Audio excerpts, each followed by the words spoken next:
शोकाकुल परिवार सम्पूर्ण शोकाकुल अवस्थामा रहनुभएका शोकाकुल परिवारहरू, उहाँका दाजुभाइहरू, आफन्तजनहरू, सबैजना आफन्तजनहरू र हाम्रा यहाँ गाउँले फेसाङमा अवस्थित यहाँ उपस्थित हुनुभएका सम्पूर्ण महानुभावहरू, तपाईँहरू सबैजनामा अब हाम्रो यस दुःखद घडीबाट आज मुक्त भइसकेको समय भएकोले सबैजनामा एकमुष्ट रूपमा नमस्कार टक्राउन चाहे। आज श्याम पहाडीको 10औं पुण्यतिथिमा हामीले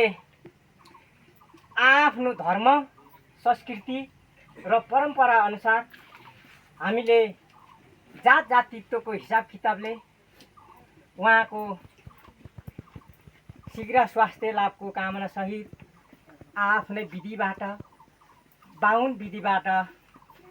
गौदान सहित बाहुनलाई यो दान दक्षिणा गर्ने